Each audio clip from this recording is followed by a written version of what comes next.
Thank you. Excellent, great, thank you. So I will, I did have 10 minutes. I will try and deliver in slightly fewer than that so that we can get to the discussions. So I've been asked to speak about public attitudes about AI, and what I'm going to do is give you a quick whiz through some of the evidence that we have about what the public thinks about the use of AI, particularly when in health and care settings.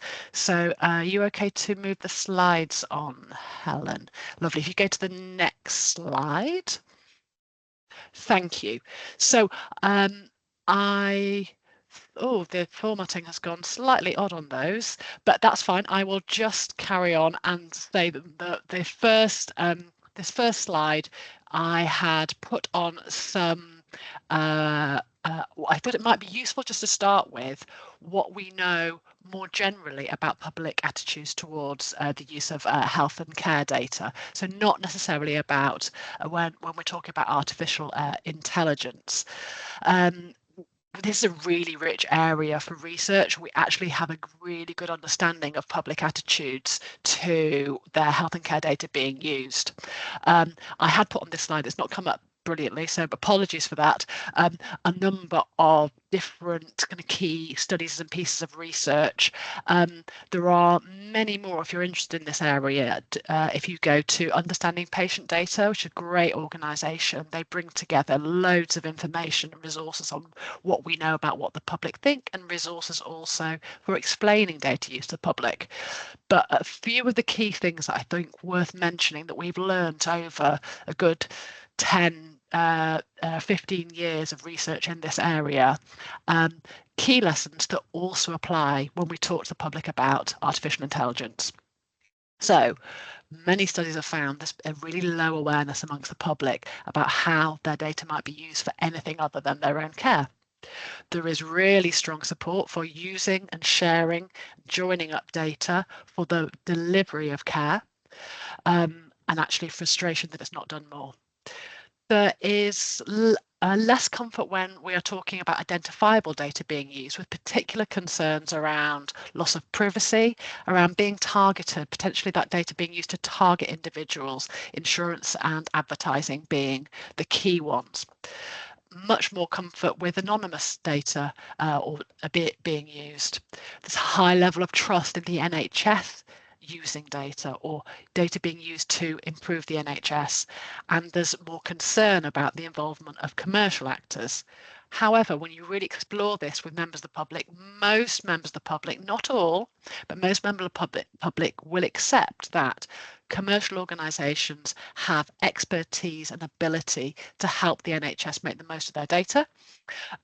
But there is a key criterion that must be there, that there must be a public benefit to the use of the data, even when, or including when, commercial actors are involved. That is indispensable in order to make sure that uses are acceptable.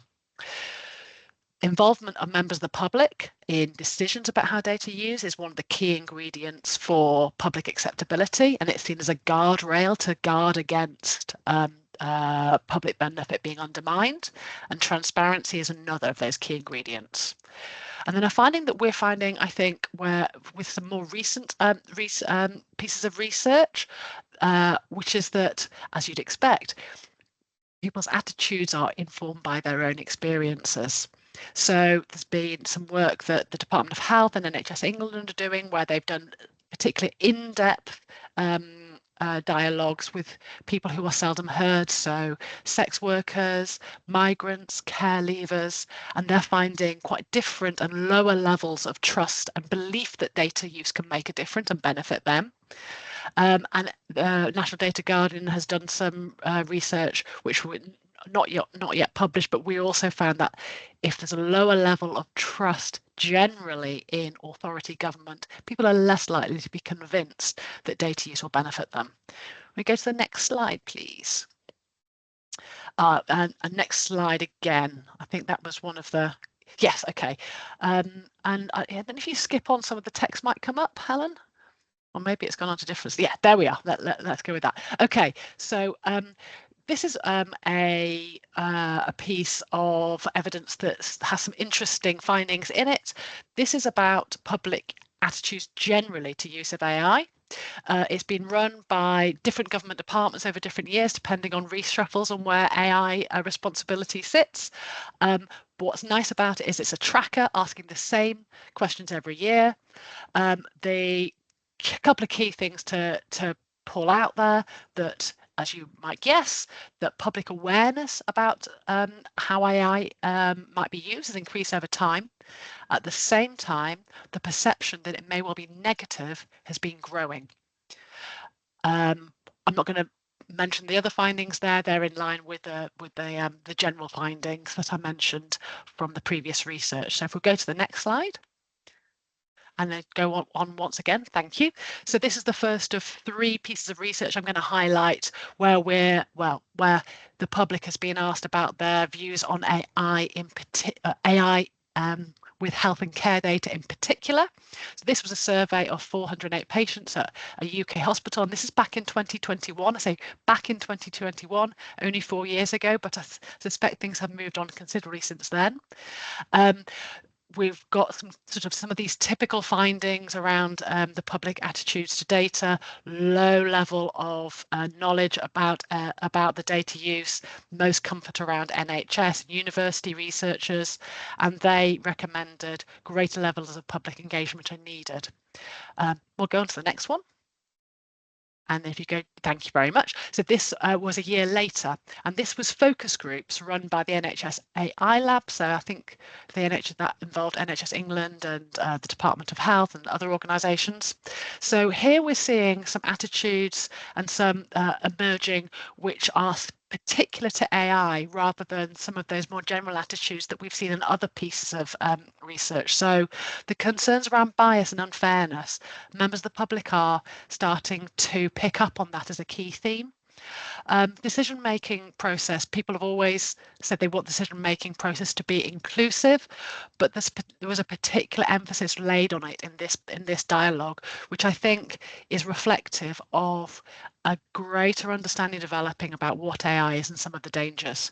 And if we go on to the next slide, Helen. Thank you, and then one more. This was an interesting survey in that it, and I think I've messed up the bullets on that, so please ignore my bullet formatting. But what's interesting about this one was that both staff and patients were asked about their attitudes. We can see there's a higher level of support amongst staff for the use of AI, more positivity that it might be beneficial, which isn't surprising what we know about people's attitudes generally towards use of health data. You'd expect staff to be more positive.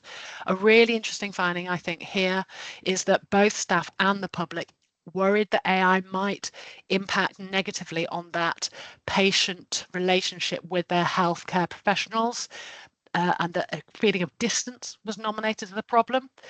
And also really striking, I think, to me, that a fairly high percentage, 30% of the public, are saying they're concerned about accuracy of AI. So that was last year.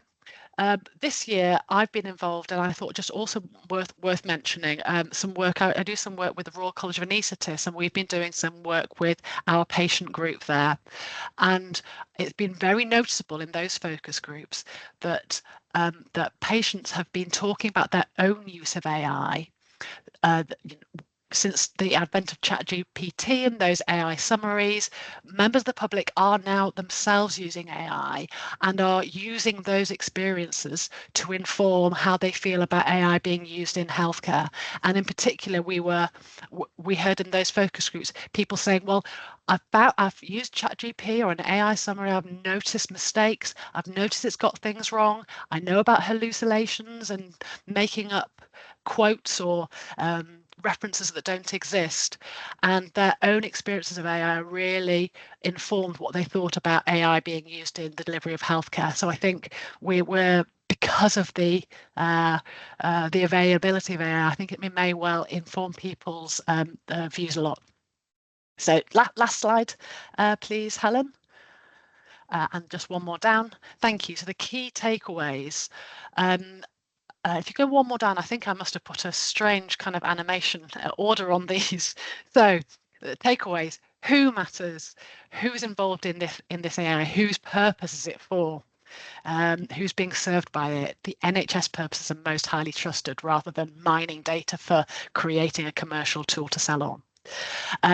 If there is commercial organisations involved, their interests must be secondary to the patient. Public benefit and equity to all patients matter, and there's a low awareness, but it's growing. Okay, that was my slides. Fantastic, thank you. And I'm really